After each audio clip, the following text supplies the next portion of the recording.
Welcome to Marvelicious Toys. We bring you news and reviews of Marvel toys, statues, and more. Because not all Marvel collections can be bagged and boarded. They're not just toys, they're Marvelicious. Now, our other ignobilis adversarius is actually figure 6, because why would you number these in order? Why would you... Are you sure? Yeah. But we're going to jump to figure 6, and it will be Hobgoblin.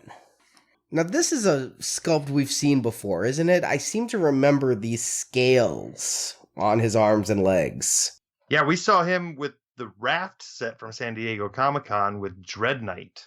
So they used a good portion of this. I want to say the torso, the arms, the gloves seem to be different, and the feet seem to be different. Maybe even the whole bottom of the boots is different. But yes, the scaly parts and the torso we have seen previously. Okay, that explains that. Yeah, he definitely has some different gloves going on and different boots because of the pointy toes. Are him and Namor wearing the same pants and arms? Oh no, Namor's wearing nice leather. He's okay. It seemed like we had somebody recently with the scales. Yeah, That's we why were I just asked. talking about that. It was Dread Knight. So it is the same. Okay, Yeah. So it's not that. I don't know why. I know you said Dread Knight, but for some reason I was thinking Namor. Maybe it's the green. Yeah. And it's scaly. It looks like Aquaman. It does look like Aquaman, and the gold doesn't help. Yeah, now this is a great representation of the classic Hobgoblin here. I mean, we get his glider, which, not all that super impressive. It's just a piece of plastic with no paint apps, but it's got some decent sculpting to it.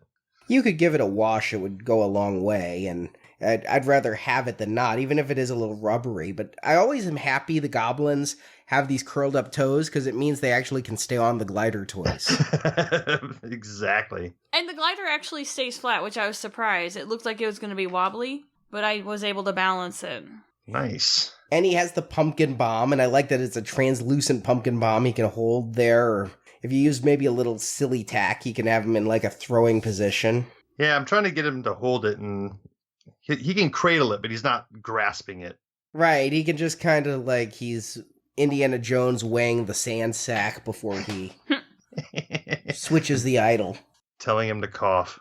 Turn his head to the left. But you say this is a classic Hobgoblin, and I agree, back from, the Amazing Spider-Man 100s, where he looked like this and had his little purse and everything.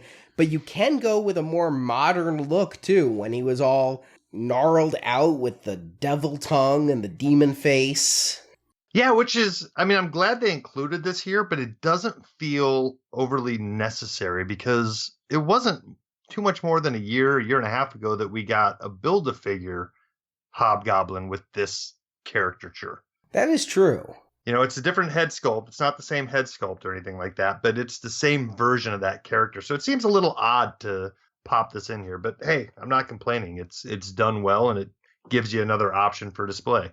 Yeah, I just think the demon head would do better with, like, more clawed hands and things. I just think he always had a bit of a more hunched pose and everything.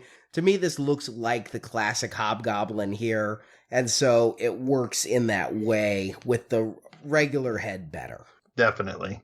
And it's a nicely done head. I like the pallor, I like the teeth and the red eyes, and I really like the shiny, kind of metallic, aqua green paint they use on his arms and legs. See, that's why I thought it's like the same paint as Namor, and I think that's why I was thinking it was Namor's body, because in my mind, Namor is the Aquaman of Marvel. Yeah, he totally is. Yeah, he is. Yeah.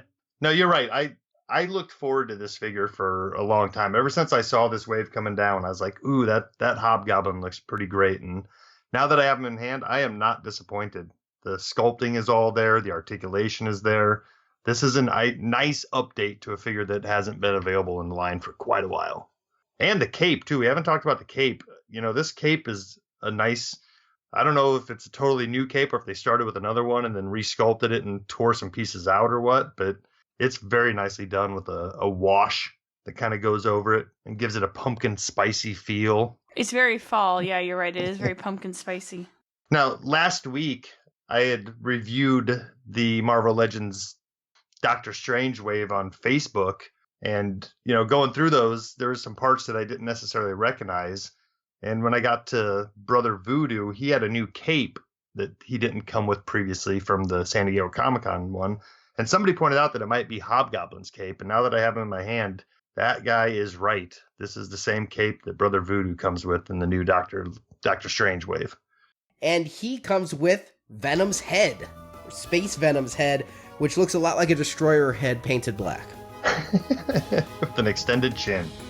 Now, Thanks for watching this video. You can see full episodes of Marvelicious Toys with more collecting news and reviews at marvelicioustoys.com. We also have thousands of toy and collectible photos in our photo gallery. If you enjoyed this video, please subscribe to our YouTube channel.